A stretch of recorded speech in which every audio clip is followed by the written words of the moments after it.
بسم اللہ الرحمن الرحیم۔ السلام علیکم ناظرین، پروگرام ٹیبل ٹاک میں خوش آمدید۔ میں ہوں وہاب حسن۔ ناظرین، آج انرجی کے حوالے سے پاکستان میں دو بڑی اہم خبریں ہیں۔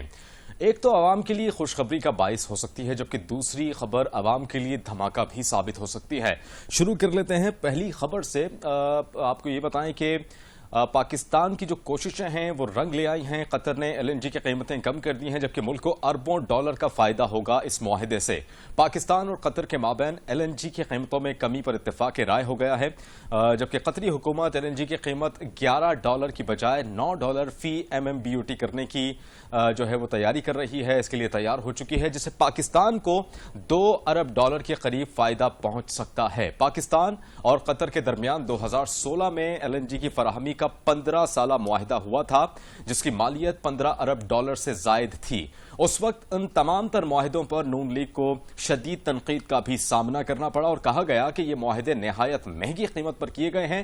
یہاں یہ بات بھی یاد رہے کہ نون لیگ کے رہنما اور سابق وزیر اعظم شاہد خاقان عباسی کے خلاف قطر کے ساتھ ایل این جی کی خریداری کے اسی 15 سالہ معاہدے میں مبینہ کرپشن کا ریفرنس زیر سماعت ہے۔ وزیر اعظم عمران خان نے اقتدار سنبھالنے کے بعد اپنے پہلے دورہ قطر میں امیر قطر سے اس معاہدے پر نظر ثانی کی درخواست کی تھی۔ دوسری جانب chief of army staff general Qamar Javed Bajwa بھی اس معاہدے پر نظر ثانی کے لیے متحرک تھے اور انہوں نے پس منظر میں رہتے ہوئے اہم ترین اپنا کردار ادا کیا۔ کچھ عرصہ قبل چیف آف آرمی اسٹاف کے دورہ قطر کے دوران امیر قطر سے ملاقات میں قطری حکومت نے ایل این جی کی قیمت پر نظر ثانی پر رضامندی کا اظہار کیا تھا، اور جس کے نتیجے میں آج یہ معاہدہ ہوا ہے۔ حکومت کے مطابق قیمتوں میں کمی کے نتیجے میں پاکستان کو $2 ارب کے قریب بچت ہوگی، جو کہ ملکی معیشت کے لیے بڑا ریلیف ہوگا اور دونوں طرح کے صارفین گھریلو اور صنعتی اس سے ریلیف حاصل کر سکیں گے۔ معاون خصوصی برائے پیٹرولیم ندیم بابر نے اسلام آباد میں پریس کانفرنس کی اور اس پریس کانفرنس میں انہوں نے کہا کہ قطر کے ساتھ ایل این جی کا 10 سالہ معاہدہ کیا ہے اور معاہدے میں کافی ترامیم کی ہیں۔ ہمارے گیسٹ پینل کا میں آپ سے تعارف کرواتا چلوں۔ طارق پیرزادہ صاحب ہیں ہمارے ساتھ، اینالسٹ ہیں، نذیر لغاری صاحب اینالسٹ، راؤ منظر حیات صاحب تجزیہ کار۔ آپ تینوں گیسٹ پینل کا میں بہت شکر گزار ہوں جنہوں نے وقت دیا۔ نذیر لغاری صاحب سے میں آغاز کر لیتا ہوں۔ نذیر صاحب، یہ قطر کے ساتھ یہ معاہدہ 15 سالہ، پھر اس کے بعد یہ پہلی گورنمنٹ سے متعلق کہا گیا کہ یہ مہنگی ترین ایل این جی خریدی گئی ہے۔ اگر قطر کے ساتھ گزشتہ معاہدہ واقعی مہنگے تھے تو اس کے ذمہ داری کون اٹھائے گا، اس کا تعین کون کرے گا، اس کی ذمہ داری کس پر عائد ہونی چاہیے آپ سمجھتے ہیں؟ دیکھیں، یہ الفاظ کی جادوگری ہوتی ہے اور اعداد و شمار کی جادوگری ہوتی ہے جو حکومتیں پیش کر رہی ہوتی ہیں۔ شاہد خاقان عباسی کا اب بھی یہ دعویٰ ہے کہ جی میرے ساتھ بیٹھ کر اس معاملے پر بات کی جائے اور میں بتاؤں گا کہ میں نے مہنگے قیمتوں نہیں لی ہے۔ موجودہ حکومت کا دعویٰ ہے کہ جناب انہوں نے مہنگی قیمت پر لی تھی اور ہم سستی قیمت پر لے رہے ہیں، لیکن ابھی تک بھی چیزیں ہمارے سامنے واضح نہیں ہیں کہ اصل میں قیمت طے کیا ہوئی ہے۔ یہاں مافیاز کام کرتی ہیں جو کمیشن کے لیے کام کرتی ہیں، اور اس میں پاکستان کا، ماسس کا، پاکستان کی ریاست کا انٹرسٹ نہیں دیکھا جاتا ہے، لوگوں کے ذاتی مفادات کو پیش نظر رکھا جاتا ہے۔ حکمرانوں کے اور حکمرانوں کے کاسالیسوں کے اور مافیاز کے جو انٹرسٹ ہوتے ہیں، یہ کون ہیں جو ابھی تک جہاں ان کا شپ اگر لینڈ آئے یا نہ آئے، اگر لنگر انداز ہو یا نہ ہو، تو پاکستان کو ایک خاص اماؤنٹ جو ہے تقریباً 3 کروڑ روپے بھی اگر روزانہ کی بنیاد پر دینے پڑیں گے، تو یہ کون لوگ ہیں اور کن کا ہے یہ کاروبار اور کون اس طرح سے جو ہے معاہدے کرتا ہے؟ تو یہ جو ہوتا ہے اصل ایک اور مافیا کام کر رہی ہوتی ہے جو کمیشن کے لیے، جو شاید بڑھ جاتا ہے، حکمرانوں میں بڑھ جاتا ہے۔ پاکستان کو بہرحال نقصان ہو رہا ہوتا ہے جب اس طرح کے معاہدے ہوتے ہیں۔ ملک کا مفاد نہیں دیکھا جاتا ہے، اس میں دھندا ہوتا ہے، کاروبار ہوتا ہے، اور اس میں یہ دیکھا جاتا ہے کہ الٹیمیٹلی ہماری جیب میں کیا آ رہا ہے۔ اچھا نذیر لغاری صاحب، آپ ہمارے ساتھ ہی رہیے گا۔ طارق پیرزادہ صاحب سے میں جاننا چاہوں گا۔ طارق صاحب، یہ معاہدہ تو ہو گیا، قطر اس بات پہ بھی رضامند ہو گیا کہ جو قیمتیں تھیں اس کو کم کر دیا جائے، لیکن یہ پاکستان کی عوام کے لیے کس طرح سے سود مند اور استفادہ پاکستان کی عوام کر سکے گی؟ چونکہ ان کا تو یہی رونا ہے کہ پیٹرول ہو، ایل این جی ہو، گیس ہو، کچھ بھی ہو تو مہنگا ہی ملتا ہے انہیں۔ تو اب اس کے بعد آپ سمجھتے ہیں کہ عوام کو کوئی ریلیف مل سکے گا براہ راست؟ پہلی تو اس کا جواب یہ ہے کہ یقیناً ملنا چاہیے۔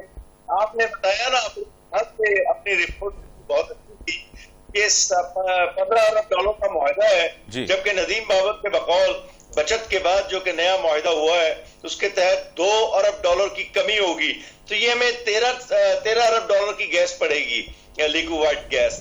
تو آپ اس سے اندازہ لگا لیجئے کہ کتنی بڑی بچت ہے یہ. اس کا تعلق عمران خان کی حکومت سے یا کسی اور کی حکومت سے نہیں ہے.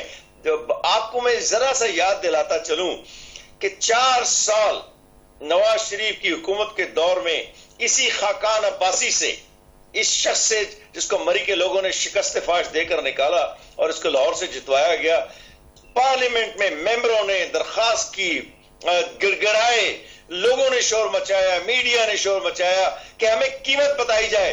تو ایک جواب دیا کرتا تھا خاقان عباسی، اور وہ یہ تھا قیمت کا بتانا یا اس کا کھلے عام بیان کرنا ریاست کے مفاد میں نہیں ہے. یہ ان کے الفاظ ہوا کرتے تھے. تو یار یہ لوگ دیکھیں، نواز شریف اینڈ کمپنی ڈاکوؤں کا ایک جو اس کیا کہتے ہیں ٹولہ تھا، اس میں کوئی شبہ نہیں ہے. وہ لندن بھاگ گیا ہے، یہ یہاں بیٹھ کر منفی سیاست کر رہے ہیں. اور مجھے یہ بتایا جائے کہ اگر آپ جب کبھی ثابت کریں گے کہ ندیم بابر نے جھوٹ بولا یا عمران نے جھوٹ بولا اور یہ 15 ڈالر سے کم ہو کے 13 پہ نہیں آئے، وہ وقت تو جب آئے گا دیکھا جائے گا. جو واقعات اب سامنے آ گئے ہیں اس کے مطابق تو یہ 7 دونی 14، تو یہ آپ اندازہ لگا لیں کہ 14% کے حساب سے یہ کتنا بڑا فرق پڑے گا قیمت کا، یا 13 کے حساب سے. تو آپ اس میں تعریف کرنے کا جو مسئلہ ہے اس کو چھوڑ دیتے ہیں.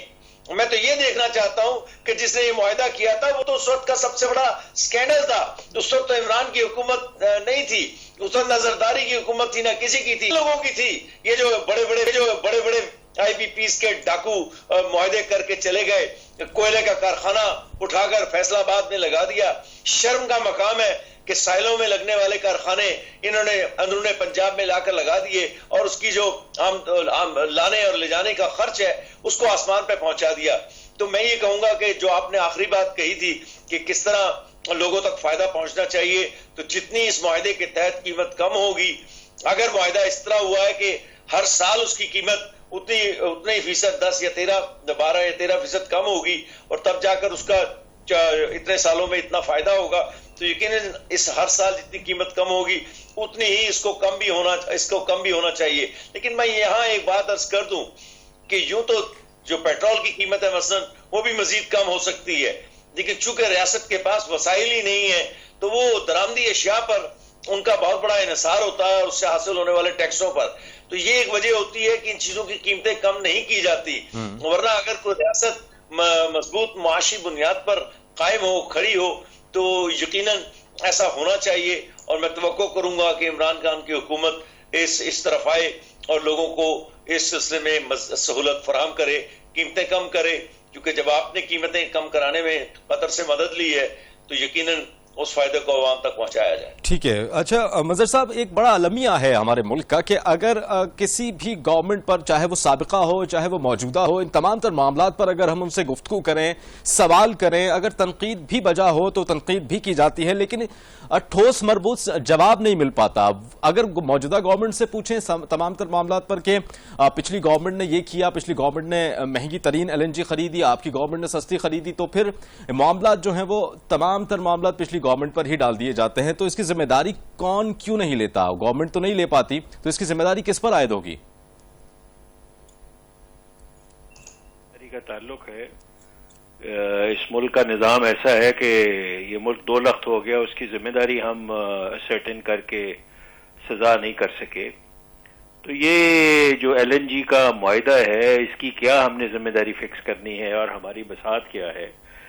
31%، میں سب سے پہلے تو پازیٹیو نوٹ سے شروع کرتا ہوں کہ 31% کا ندیم بابر صاحب نے یہ جو نیا کانٹریکٹ کیا ہے اس کے اندر ریلیکسیشن یعنی نیچے کی طرف پرائس آئی ہے. اور 2 جہاز آئیں گے آن دا ایوریج پر منتھ ہماری برتھس کے اوپر، اور اس سے جو ایکرو ہوگا، ہمیں فائدہ ایکرو ہوگا، وہ definitely it is in billions of dollars. عوام کو لگتا ہے، ایسے لگتا ہے کہ انہیں شاید یہ LNG کا جو ڈیپریسیشن پرائس پہ معاہدہ ہے وہ شاید ان کو کم قیمت کے اوپر مہیا کیا جا سکے LNG. لیکن یہاں سے کئی سوال ابھرتے ہیں. یہ کوئی اتنا سادہ معاملہ نہیں ہے. اس کے اندر یہ انتہائی کمپلیکس پولیٹیکل، اکنامک اور سوشل گیم ہے پیٹرول یعنی یہ جو سیکٹر ہے آئل اینڈ گیس کا. اور اس کے اندر اتنے بڑے بڑے پلیئرز ہیں جو ہر ایک کو خرید سکتے ہیں. مطلب ان کے سامنے یہ ملک کے صدر، وزیر اعظم، چیف منسٹر، یہ بیمانی لوگ ہیں، ان کے پاس اتنا پیسہ ہے. اب گزارش یہ ہے کہ جب تک میں ندیم بابر صاحب کا کانفلکٹ آف انٹرسٹ بھی ہے اس کے اندر، میں ان کی بات کو بہت زیادہ اہمیت نہیں دوں گا کیونکہ وہ خود بھی یہ کاروبار کرتے ہیں. میں یہ اگر میں بہت اوپن بات کروں تو میں آپ کے چینل کے توسط سے یہ بالکل سامنے لانا چاہوں گا کہ پہلے ہمیں پرانا کانٹریکٹ دکھایا جائے کہ پرانے کانٹریکٹ میں آپ نے ریٹرن ایگریمنٹ میں کیا کیا ہوا ہے، اور اس کے بعد ندیم بابر جو آج کلیم کر رہے ہیں کیا وہ صحیح بات کر رہے ہیں؟ کیا واقعی 31% جو ہے وہ ہم نے لو پرائس کے اوپر کیا ہے؟ اور کلیم تو یہ کیا جا رہا ہے کہ LNG میں دنیا کا سب سے سستا معاہدہ آج ہوا ہے. تو اگر یہ دونوں باتیں ٹھیک ہیں تو پھر طارق پیرزادہ صاحب کو بھی، لغاری صاحب کو بھی اور مجھے بھی کانٹریکٹ کی کاپی ملنی چاہیے تاکہ ہم لوگ آپس میں بیٹھ کے، یعنی ہم تجزیہ کار یا رائٹرز جو ہیں، ہم بیٹھ کے ایک سہولت سے ایک نتیجے پہ پہنچ سکے کہ نہیں یہ بات سچ ہے، اور اس کے اوپر جو ہے ہماری بحث جو ہے وہ ختم ہو جائے. لیکن ہماری روایت یہ ہے کہ کوئی سیاسی پارٹی جب اقتدار میں ہوتی ہے تو وہ سچ سے اتنا گھبراتی ہے کہ ہم تصور نہیں کر سکتے. اور میں اس میں اکراس دا بورڈ ہے، مطلب میں عمران خان کی بڑی عزت کرتا ہوں اور میں اس کے حق میں لکھتا رہا ہوں.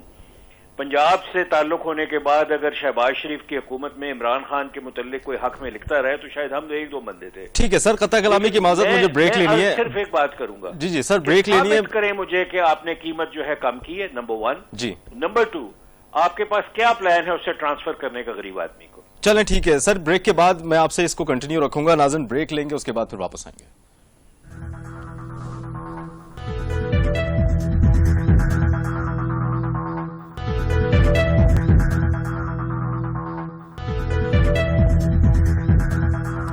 Welcome back. ناظرین دوسری خبر وہ ہے جو ایک ڈراؤنے خواب کی شکل اختیار کر چکی ہے. 15 دن بعد عوام کو خوفزدہ یہ خواب جو ہے وہ، یہ خبر ہے پیٹرولیم مصنوعات کی قیمتوں سے متعلق. ابھی بھی یہ خبر ہے، آج یہ خبر آئی ہے کہ oil and gas regulatory authority یعنی کہ اوگرا نے پیٹرولیم مصنوعات کی قیمتوں میں اضافے کی سمری جو ہے وہ پیٹرولیم ڈویژن کو ارسال کی ہے، جس کے بعد اب 1 مارچ سے قیمتوں میں اضافے کا امکان ہے.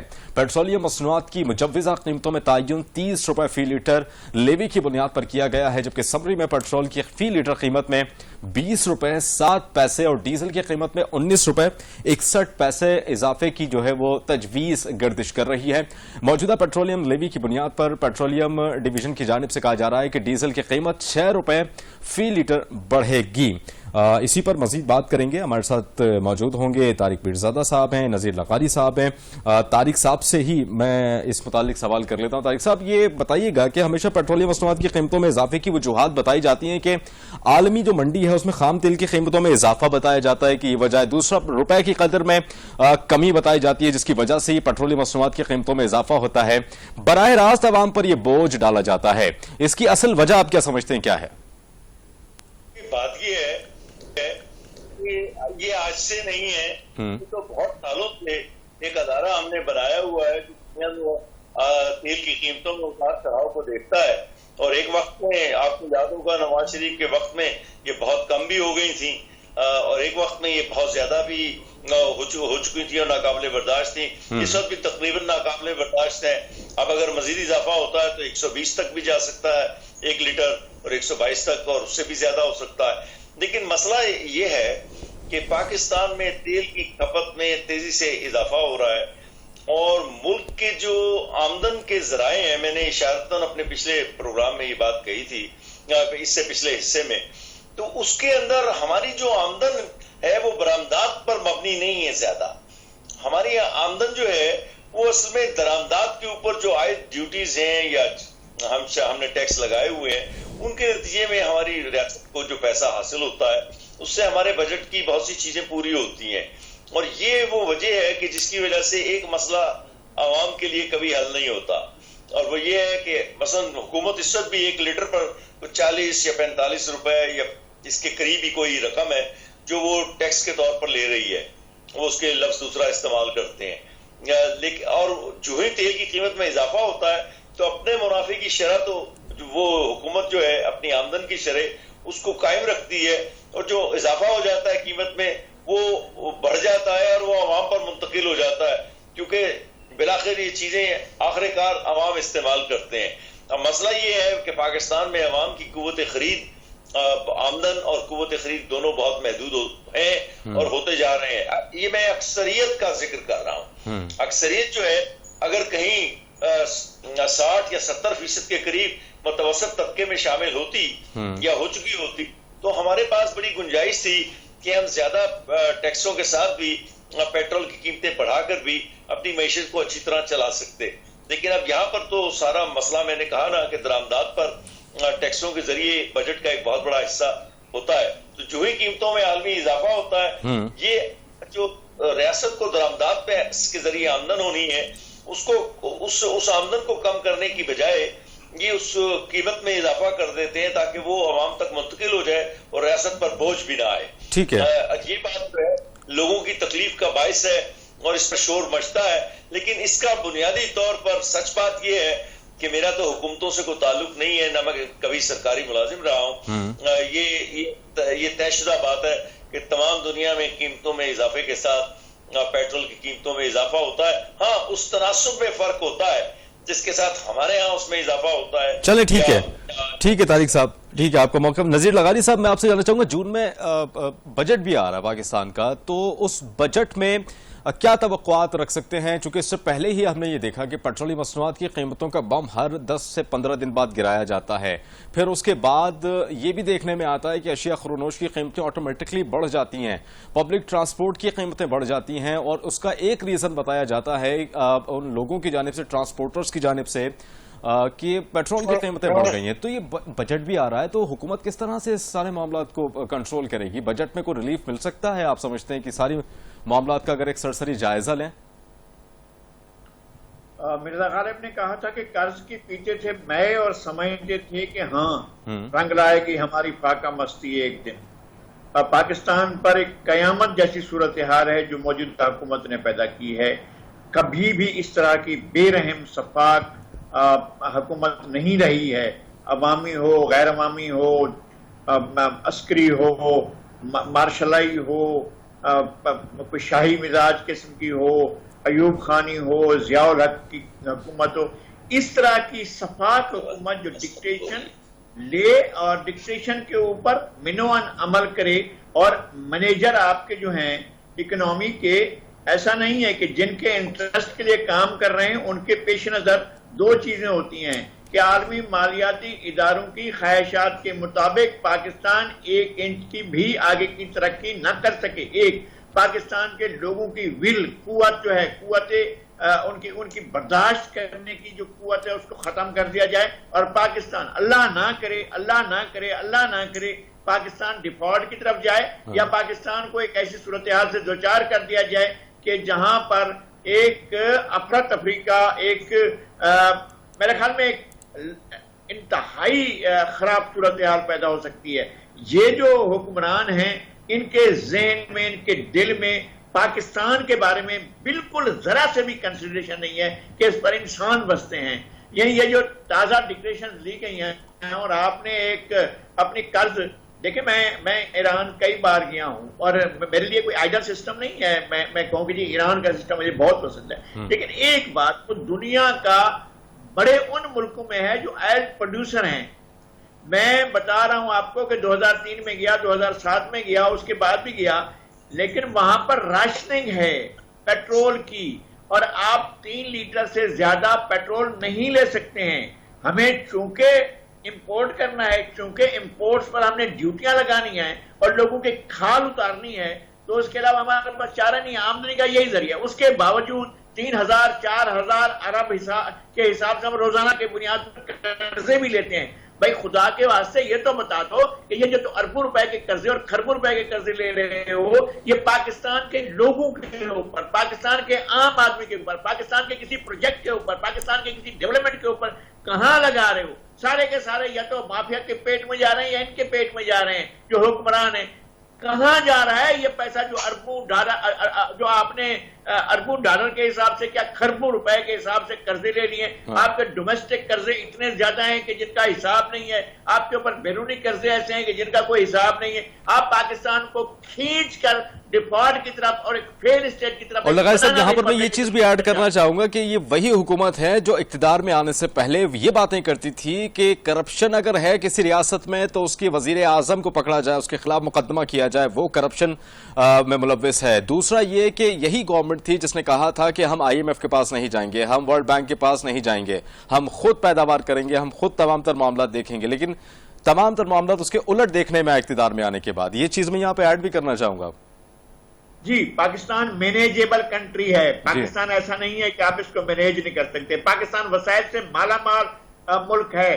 ہم یہ بالکل نہیں سوچ سکتے کہ پاکستان ایک ایسا ملک ہے کہ جہاں پر کچھ نہیں ہے، جہاں پر ریت پڑی ہوئی ہے، یا جہاں پر پاکستان خزانوں سے مالا مال ہے، اور پاکستان کی حکمران اشرافیہ 5 کلومیٹر روڈ بنانے کے لیے بھی IMF ایشین ڈیولپمنٹ بینک کی طرف دیکھتی ہے، اور وہ بھی آپ کو کوئی پروجیکٹ نہیں شروع کرنے دیتے۔ وہی پوچھتے ہیں کہاں سے لا رہے ہو یہ پیسے، کس کے ہیں یہ پیسے؟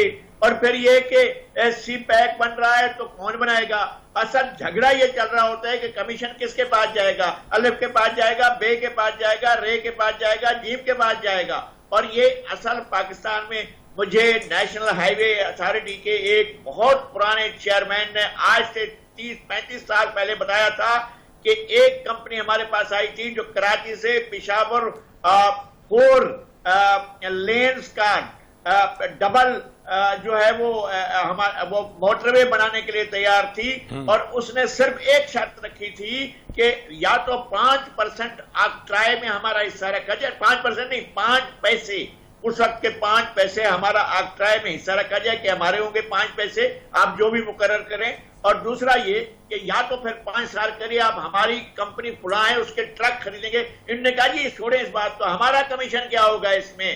مجھے نیشنل ہائی وے اتھارٹی کے ایک چیئرمین تھے، آج سے 35 سال پہلے انہوں نے یہ بتایا تھا 1985 میں، اور بہت سے اور صحافی بھی تھے۔ ہم ایک ایسے ملک میں رہتے ہیں جہاں کچھ نہیں دیکھا جاتا ہے، لوگوں کی جیبوں کے پاس دیکھا جاتا ہے کہ پاکستان کے لوگوں کی جیب کاٹ کر اور اشرافیہ کی جیب میں ڈالے جائیں، اور پاکستان کو اگر نقصان ہوتا ہے تو ہوا کرے، پاکستان ٹوٹتا ہے تو ٹوٹے، پاکستان کا نقصان ہوتا ہے تو ہوا کرے، لیکن ہماری جیب جو ہے بھری رہنی چاہیے، اور ہم ان کو جو ہے جو اس طرح کے ٹھیک ہے لغاری صاحب آپ ہمارے ساتھ رہیے گا۔ شاہ محمود قریشی صاحب وزیر خارجہ ہمارے ساتھ موجود ہیں۔ شاہ صاحب آپ کو ویلکم کہوں گا اپنے پروگرام میں۔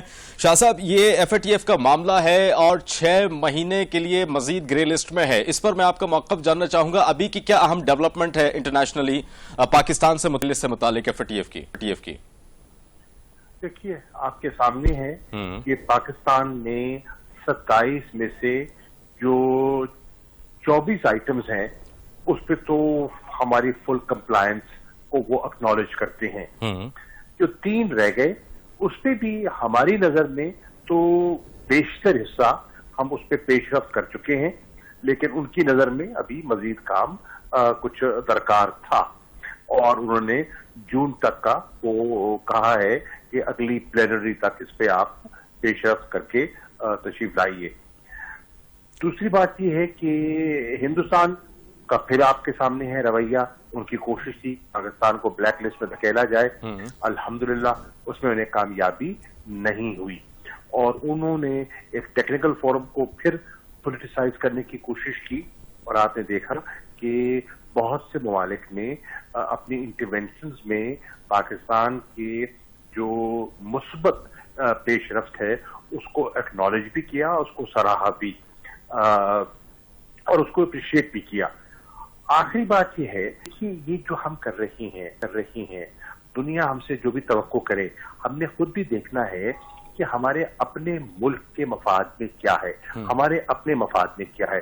دہشت گردی کی لڑائی میں جو ہم نے قیمت ادا کی ہے شاید ہی کسی نے ادا کی ہو. جو ہمارا جانی نقصان ہوا، جو ہمارا مالی نقصان ہوا، وہ بھی کسی سے پوشیدہ نہیں ہے. تو ٹیرر فائنینسنگ کو اس کے راستے روکنا اور منی لانڈرنگ کا راستہ روکنا ہمارے اپنے مفاد میں ہے. تو ہماری جستجو جاری ہے اور انشاءاللہ مجھے امید ہے کہ ہم آگے بڑھتے چلے جائیں گے. انٹرنیشنل کمیونٹی کو اکنالج کرنا چاہیے کہ ماضی قریب میں کسی نے اتنی پیش رفت اور اس دل جمی سے، اس محنت سے اس پر پیش رفت نہیں کی جو موجودہ حکومت نے کی ہے. اچھا شاہ صاحب، یہاں پر میں یہ سوال بھی ایڈ کرنا چاہوں گا کہ ابھی تک پاکستان گرے لسٹ میں ہے، اس کی وجوہات کیا ہیں کہ ابھی تک پاکستان گرے لسٹ میں ہے؟ کیا بھارت کسی قسم جی میں عرض کر چکا نا. اچھا، وہ 3 آئٹمز جو ہیں آپ نے ذکر کیا کہ 27 میں سے 3 آئٹمز ہیں، نکات ہیں جن پر ابھی تک عمل درآمد نہیں ہوا، تو وہ میں جاننا چاہوں گا وہ کون سے ہیں؟ میں نے یہ نہیں کہا، میں نے عرض کیا کہ اس پہ بھی ہماری نظر میں بہت سا کام ہو چکا ہے. ٹھیک ہے. ان کی نظر میں وہ سمجھتے ہیں کہ فل کمپلائنس ابھی رہتی ہے. ٹھیک ہے. وزیر خارجہ شاہ محمود قریشی صاحب آپ ہمارے ساتھ موجود تھے، آپ کا بہت شکریہ. ناظرین، ایف اے ٹی ایف سے متعلق آپ کو بتاتے چلیں کہ عالمی ادارہ فائنینشیل ایکشن ٹاسک فورس یعنی کہ ایف اے ٹی ایف نے پاکستان کی جانب منی لانڈرنگ اور دہشت گردی کی مالی معاونت سے متعلق اقدامات کا جائزہ لیا اور یہ فیصلہ کیا کہ جون تک پاکستان گرے لسٹ میں رہے گا. اور اس اجلاس میں فیصلہ یہ بھی ہوا کہ پاکستان کو ادارے کی جانب سے تجویز کردہ 27 میں سے 3 سفارشات پر مزید کام کرنے کی ضرورت ہے، اس لیے اسے جون 2021 تک گرے لسٹ میں ہی رکھا جائے گا. پینلسٹ ہمارے ساتھ موجود ہیں، طارق پیرزادہ صاحب، نذیر لغاری صاحب، اس متعلق بھی ان سے گفتگو کریں گے. طارق پیرزادہ صاحب، میں آپ سے یہ جاننا چاہوں گا، شاہ محمود قریشی صاحب نے تو واضح طور پر یہ بتا دیا کہ پاکستان کو جتنے بھی نکات دیے گئے تھے اس پر عمل درآمد کیا ہے. 27 نکات میں سے 3 نکات رہ گئے، اس پہ بھی پاکستان جو ہے کوشش کر رہا ہے اور پاکستان کی جانب سے مزید جو ہے اس پر کام کیا جا رہا ہے تاکہ گرے لسٹ سے جلد نکلا جائے. آپ کا اس متعلق میں موقف جاننا چاہوں گا کہ اتنا ٹائم ہو گیا، ابھی تک پاکستان کیوں گرے لسٹ میں ہے؟ بھارت کی جانب سے ہمیشہ سے ہی سازشیں کی جاتی رہیں، بلیک لسٹ کرنے کی کوششیں کی جاتی رہیں، اصل وجہ یہی ہے بھارت یا وجوہات کچھ اور آپ سمجھتے ہیں؟ نہیں، 2-3 چیزیں جن میں سے ایک بھارت اور اس کے حوالی مغربی ممالک، ان میں خود امریکہ بھی شامل ہے اور دوسری مغربی ممالک بھی شامل ہیں. اور تو یہ اس میں کوئی شبہ نہیں ہے کہ جب ایک معاہدے کی وجہ سے ملک مشکل کا شکار ہوتا ہے تو اس میں وہ جو غالب قوتیں ہوتی ہیں، جو ڈومیننٹ کنٹریز ہوتے ہیں، وہ اس ملک کو بہت زیادہ اس پر اثر انداز ہونے کی کوشش کرتے ہیں. اور کہیں اگر وہ ملک پاکستان کی طرح کا کوئی مسلمان ملک ہو، ایٹمی طاقت ہو اور چین سے ذرا زیادہ قریب تر ہو، چین جو کہ امریکی سامراج کا، امریکہ کی عالمی قوت کا ایک مد مقابل ہے معاشیات میں بھی اور عسکری معنوں میں بھی، تو وہ یقیناً ایسے ملک کے لیے آسانی تو پیدا نہیں کریں گے. مثلا میں دلیل یہ دیتا ہوں، میں نے کل بھی اصل میں قطر کے العربی ٹیلی ویژن کو انٹرویو دیا تھا اسی موضوع پر. مسئلہ صرف یہ ہے کہ جو 27 میں سے 24 شرائط اگر کوئی اور ملک پوری کر چکا ہوتا تو یقیناً گرے لسٹ سے اس کا نام نکال دیا جاتا. زیادہ سے زیادہ یہ کہا جاتا کہ جناب آپ نے 3 اور شرائط پوری کرنی ہے اور اگلے جون تک اگر آپ نے وہ شرائط پوری نہ کی تو آپ کا نام دوبارہ گرے لسٹ میں ڈال دیا جائے گا. یہ اصل میں ہونا چاہیے تھا جو پاکستان کے ساتھ نہیں ہوا. دوسری بات یہ ہے کہ نواز شریف قسم کے شیطان جو وزیر اعظم اس ملک رہ چکے ہیں، ان لوگوں کے دور میں یہ ہم لوگ گرے لسٹ میں گئے تھے اور اس کے بعد ان لوگوں نے کچھ نہیں کیا. چنانچہ اتفاق کی بات ہے اور یہ بات ریکارڈ پر بھی ہے کہ تمام شرائط جو ہیں، یہ جو 23 شرائط پوری کی گئی ہیں، یہ عمران خان کے دور میں پوری کی گئی ہیں. اچھا، یہ ان شرائط کا پورا کرنا، منی لانڈرنگ کو روکنا، پیسے کی ناجائز انتقال اور دوسرے معاملات یا دہشت گردی پر ان کا خرچ ہونا، ان تمام معاملات پر عمل درآمد کرنا پاکستان کے معاشی، سلامتی کے اور عسکری مفادات کے عین مطابق ہے. تو چنانچہ یہ اقدامات ہمیں بہت پہلے اٹھا لینے چاہیے تھے.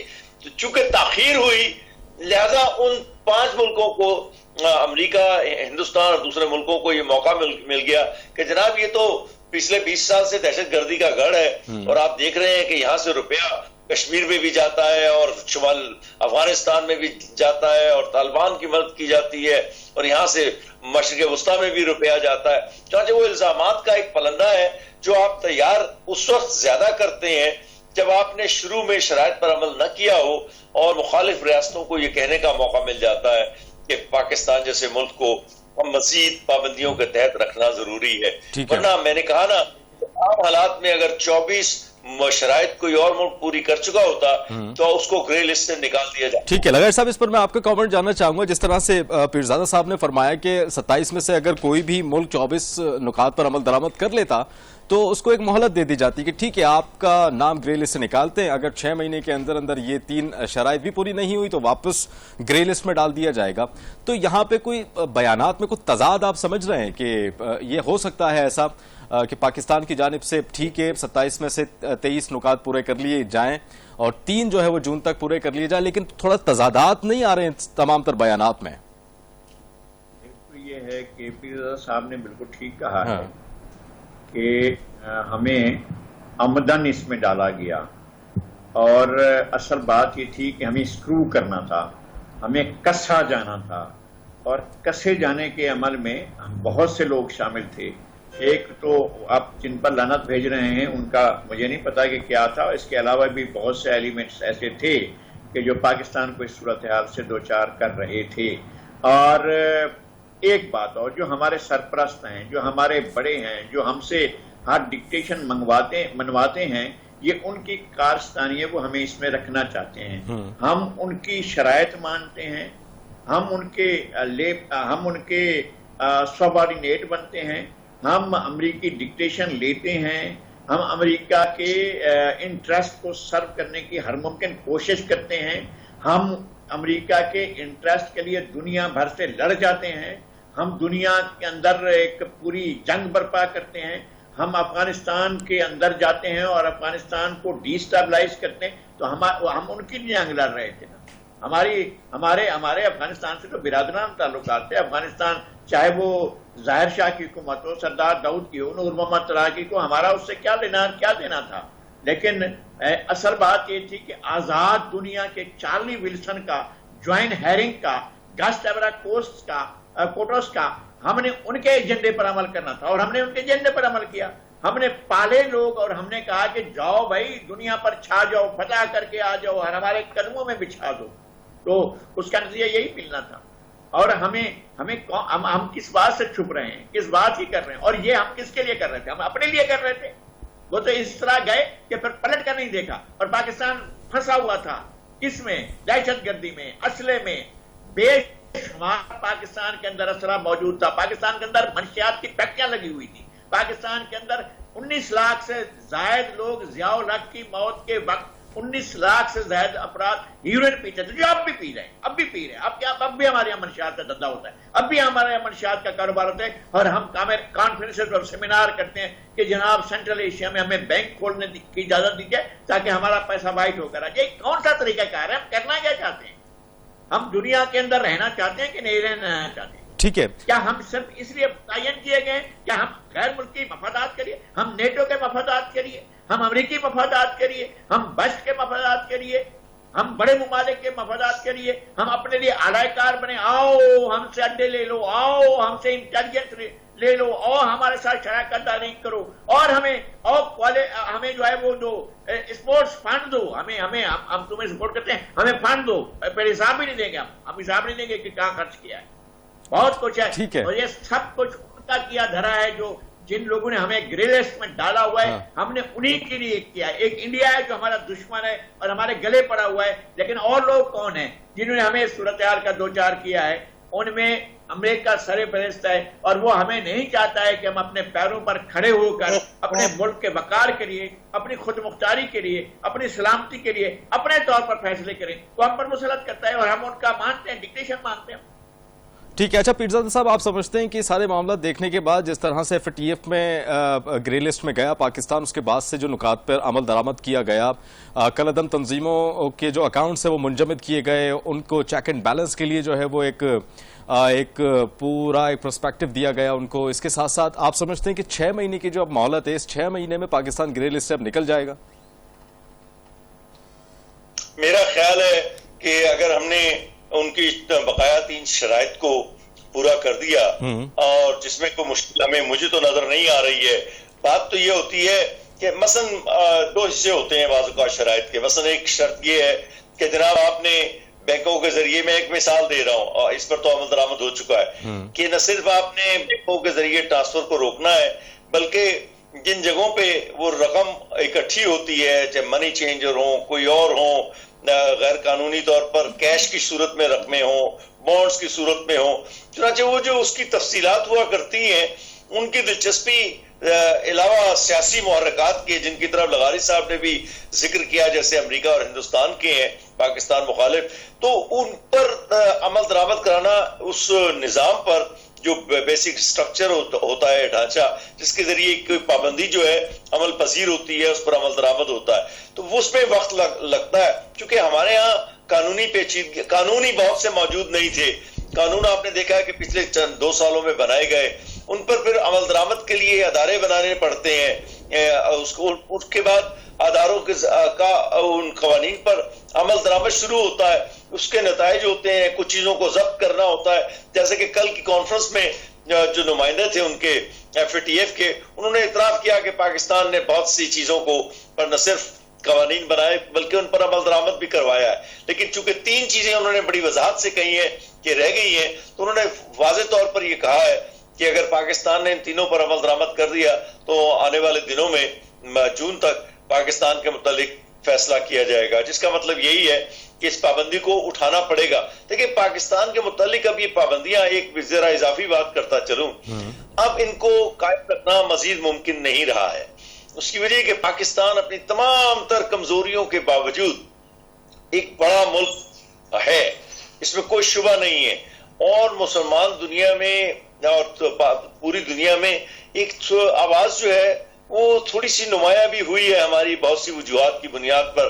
آپ نے ٹرمپ کے دور میں دیکھا ہوگا کہ کسی امریکی صدر نے کبھی کشمیر کے مسئلے پر کشمیر کا نام بھی نہیں لیا تھا, لیکن کشمیر کا نام ٹرمپ نے بڑے واضح انداز میں لیا. لوگوں نے اس کا مطلب غلط لیا کہ شاید وہ ثالثی کرانا چاہتے ہیں, جبکہ انہوں نے ہمیشہ یہ کہا تھا کہ اگر دونوں ممالک تیار ہو جائیں تو میں ثالثی کرانے کے لیے تیار ہوں. یہ بات بائیڈن کبھی نہیں کہیں گے, کم از کم آج تک تو نہیں کہی انہوں نے, یہ اس سے پہلے کہ امریکی صدر بھی نہیں کہیں گے.